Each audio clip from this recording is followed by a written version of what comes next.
Ya, bismillahirrahmanirrahim. Assalamualaikum warahmatullahi wabarakatuh. Selamat pagi pada para mahasiswa sekalian. Selamat bertemu kembali dalam perkuliahan saya. Untuk kali ini kita akan bertemu di gambar teknik, mata kuliah gambar teknik. Dan pada kesempatan kali ini saya akan memberikan pendahuluan dari materi gambar teknik.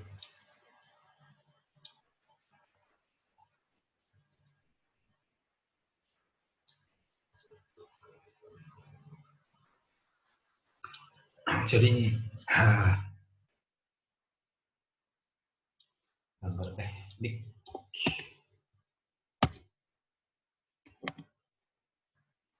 mata kuliah gambar teknik ini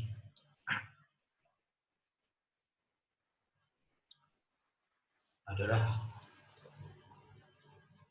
sebuah mata kuliah yang wajib ditempuh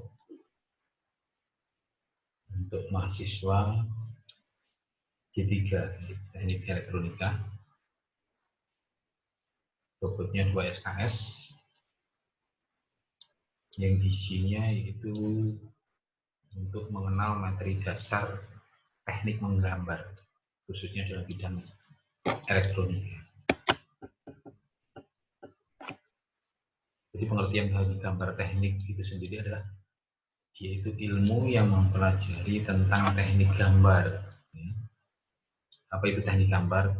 Teknik gambar yaitu cara-cara maupun aturan-aturan yang wajib dipenuhi untuk membuat gambar teknik secara benar. Sehingga pembuat gambar dan pembaca gambar dapat berkomunikasi melalui media gambar. Ini pengertian gambar teknik.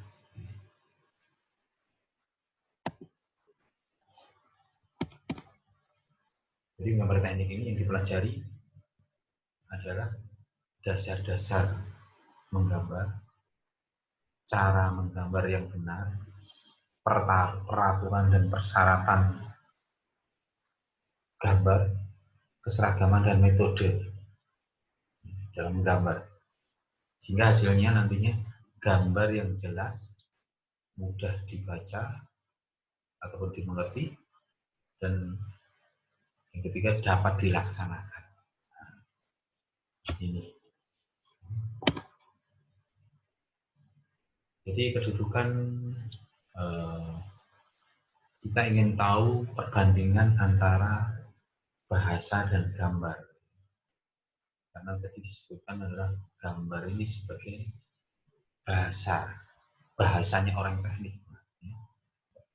Ini analogi perbandingan antara bahasa dengan gambar. Kalau kenal bahasa ini kita mengenal ada bahasa yang berupa lisan dan berupa kalimat. Lisan inderanya akustik, ekspresinya suara. Kalau kalimat ini visual dinamakan kalimat. Nah, untuk lisan dan kalimat ini memerlukan aturan yang namanya tata bahasa. Sedangkan gambar ini inderanya visual, ekspresinya gambar. Ini memerlukan aturan namanya standar gambar. Nah, jadi fungsi daripada, jadi kalau bahasa itu memerlukan tata bahasa supaya bisa dimengerti, ya, menimbulkan arti yang tidak bias.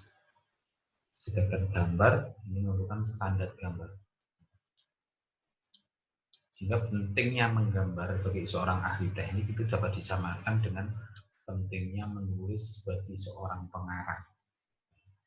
Maknanya apa? Kalau seorang pengarang ini tidak bisa menulis, ya akan banyak sekali terjadi kendala. Ya. Demikian pula sebagai seorang ahli teknik, dia tidak tahu tentang teknik gambar ini, ilmu yang mempelajari tentang teknik gambar, maka dia akan banyak kendala. Analoginya seperti itu.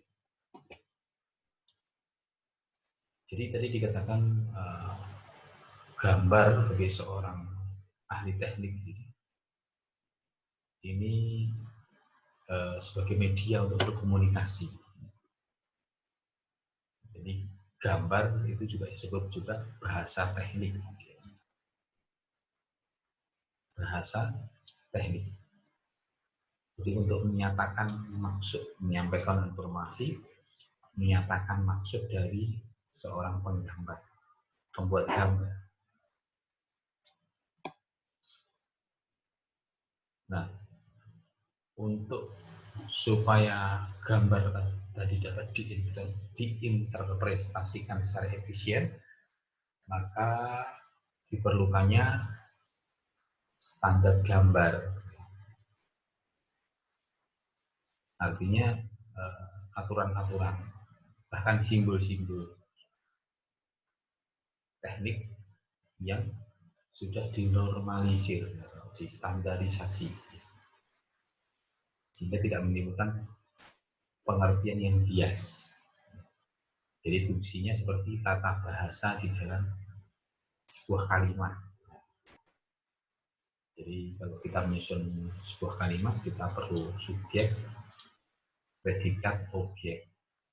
Ada kata keterangan, kata sifat, ya. Dan susunannya baku. Itu namanya tata bahasa. Sehingga tidak menimbulkan interpretasi yang bias. Informasi akan tersampaikan. Ini fungsinya. Kita perlu belajar gambar teknik. Sehingga gambar teknik ini merupakan perpaduan antara seni dan sains. Seni dan sains. Jadi dapat digunakan untuk menyelesaikan persoalan keteknikan. Nah, ini sebuah contoh fungsi daripada gambar teknik di pelaksanaan pekerjaan di lapangan. Jadi kalau kita yang terjadi di lapangan itu ada pemilik,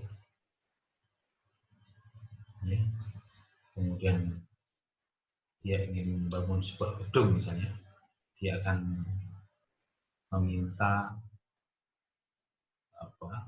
pertolongan kepada konsultan perencana untuk membuat desain. Kemudian hasilnya ini adalah sebuah gambar yang namanya gambar teknik. Nah, ini kemudian ditenderkan, kemudian dilaksanakan oleh kontraktor, diambil dimenangkan ditenderkan, nanti ada pemenangnya, yaitu dia yang melaksanakan pekerjaan itu, namanya kontraktor. Kemudian hasilnya gambar dari kontraktor sana tadi sudah ada sedikit perubahan, mungkin ini akan diawasi, dicek akhir oleh konsultan pengawas.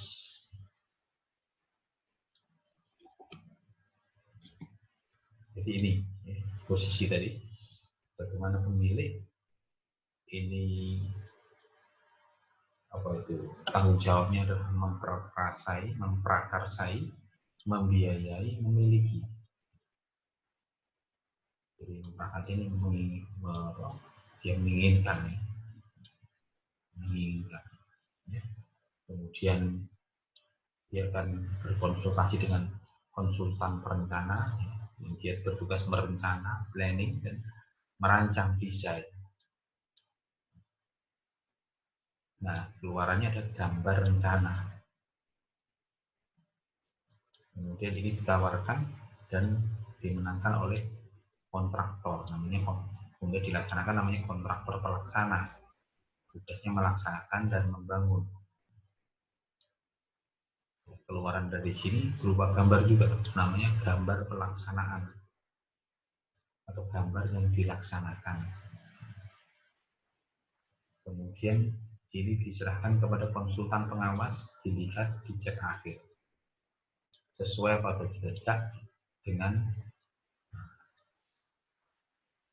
apa gambar rencana tadi. Kalaupun ada perubahan-perubahan, ini ada keterangannya yang dirubah yang mana apabila tidak sesuai gambar rencana. Jadi dipastikan konsultan pengawas ini memastikan kondisinya dengan melihat gambar. Jadi ini fungsinya gambar teknik, ketika media untuk tadi terjadi komunikasi antara pemilik, konsultan perencana, kontraktor pelaksana, dan konsultan pengawas. Ini semua dilakukan dengan bantuan sebuah gambar teknik.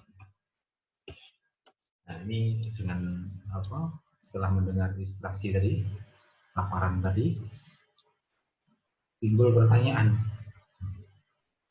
hubungan gambar dengan engineer. Pertanyaannya adalah, haruskah seorang engineer itu mampu menggambar teknik? Pertanyaan yang kedua, haruskah seorang engineer mampu membaca gambar teknik? Silakan menjawab. Mampu menggambar teknik, mampu membaca gambar teknik. Pertanyaan pertama, haruskah seorang engineer mampu menggambar teknik?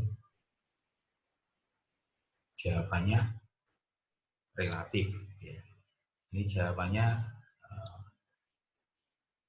belum tentu. Tapi kalau harus mampu membaca gambar teknik, ini harus. Kenapa ini yang pertama harus mampu menggambar teknik ini belum tentu? Karena memang tadi ada science, ada estetisnya, ada seninya.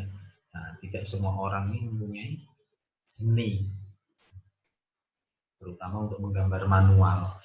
Ini ada beberapa orang mungkin itu mempunyai kesulitan, sehingga jawabannya relatif.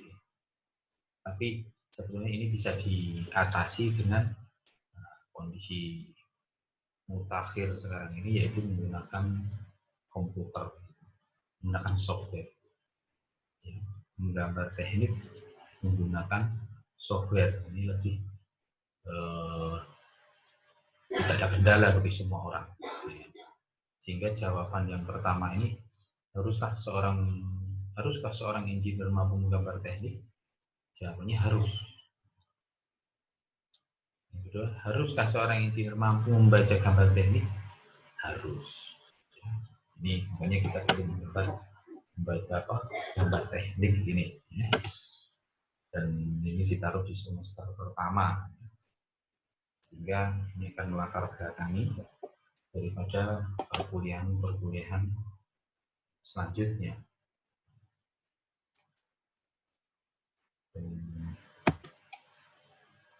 Dan di sini juga kita bisa simpulkan bahasanya fungsi penggambar teknik itu yang pertama adalah sebagai penyampaian informasi. Itu merupakan maksud dari perancang tadi kepada orang-orang yang bersangkutan, kepada perencanaan proses, pembuatan, pemeriksaan, dan sebagainya. Yang kedua, fungsi pengawetan atau penyimpanan. Jadi gambar merupakan data teknik yang sangat ampuh. Ya, contohnya kalau kita kalau di bidang elektronika, kita membeli peralatan elektronik mesti akan disertai skema rangkaiannya, dan situ banyak sekali tertulis variabel-variabel atau data-data, ya, sehingga apabila terjadi perusakan atau pemeliharaan, misalnya kita tinggal melihat gambar itu. Dan simple, artinya tidak memerlukan tempat dan ruangan yang besar. Jadi cukup sebuah gambar dipadatkan dan dikumpulkan. Jadi yang ketiga adalah gambar ini adalah sebagai cara-cara pemikiran dalam penyampaian informasi atau konsep abstrak. Jadi kita merasa ya orang teknik dalam menyampaikan pemikirannya ini menggunakan sketch ya, sketch dalam bentuk gambar gitu ya. Inilah dinamakan konsep abstrak. Ini fungsi gambar teknik ya. Nah, kemudian dalam perguruan kita nanti satu semester pendekatan pelajaran yang kita pakai yaitu tetap muka di kelas, itu teori berupa tutorial. Ini bisa karena ini kita dalam kondisi protokol COVID ya, sehingga kita banyak menggunakan media daring. Bisa nanti kita buat kelas tapi menggunakan Zoom atau pakai video ya, tutorial tapi berupa video, ataupun juga mungkin menggambar cukup dengan teori ya, atau saya berikan sebuah teori, kalian tugas baca dan mendalaminya dan berdiskusi, ini juga bisa. Kemudian selain tatap muka yaitu adalah karena memang kita ini menggambar, jadi memang harus ada praktek menggambarnya ya. Praktek menggambar manual ya. Kemudian yang juga menggambar dengan komputer juga.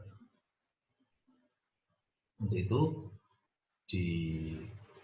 diwajibkan ya setiap mahasiswa segera itu mempunyai buku gambar ukuran A3 satu buah. Ini banyak didapat di toko-toko buku ya. Jadi cukup satu buku gambar ukuran A3 ini sudah mencukupi untuk tugas-tugas selama satu semester. Yang kedua adalah pensil 2B dan H ukurannya. Masing-masing satu buah. Pensil 2B untuk mewakili pensil lunak untuk membuat garis yang tebal ya, dan sedang. Kalau pensil H ini mewakili pensil keras ya, untuk membuat garis tipis. Jadi ini pekan depan supaya mahasiswa sudah memiliki ya buku gambar A3 sama pensil. Ya. Ini wajib ini sifatnya. Kemudian komponen penilaian ini terjadi dari kehadiran ini 10%, tugas 15%, termasuk tugas-tugas gambar itu. Mungkin nanti akan banyak diberikan tugas gambar manual. Itu juga ada gambar software ya, juga ada. Yang ketiga kuis 25%, UTS 25%, UAS 25%. Dan ini bisa berubah ya di akhir semester ketika saya lihat mungkin secara kelas terjadi nilai yang rendah, misalnya di UTS misalnya, maka ini saya kurangi mana persentasenya, saya berikan kepada komponen yang secara kelas berhasil, misalnya kuisnya berhasil, maka saya naikkan sehingga nilai akhir dari mahasiswa itu secara kelas adalah bagus ya. Saya inginkan semua lulus. Dan ada syarat untuk meraih nilainya. Yang pertama ikut UAS, ya. Jangan sampai kalian nggak ikut UAS. Kemudian yang kedua menyelesaikan dan mengumpulkan tugas buku gambar ya, yang tadi sudah diwajibkan kalian harus punya. Ini harus pastikan menyelesaikan dan mengumpulkan. Ya, dipastikan ini supaya betul-betul sampai ke meja saya. Ya, nanti di menjelang akhir semester akan dikumpulkan buku gambar nih. Nah, ini adalah sub bahasan 2 SKS selama 1 semester. Sub bahasan yang akan kita lalui, kita pelajari bersama-sama, mulai dari pendahuluan, kemudian standarisasi. Ya, standarisasi ini bisa banyak ya, tentang peralatan juga harus standarisasi, kemudian garis, angka, huruf, ya, perlu standarisasi. Bahkan skala, ada etiket, poin standarisasi. Kemudian berikutnya adalah proyeksi. Ya. Ini proyeksi ini adalah teknik menggambar. Ya. Proyeksi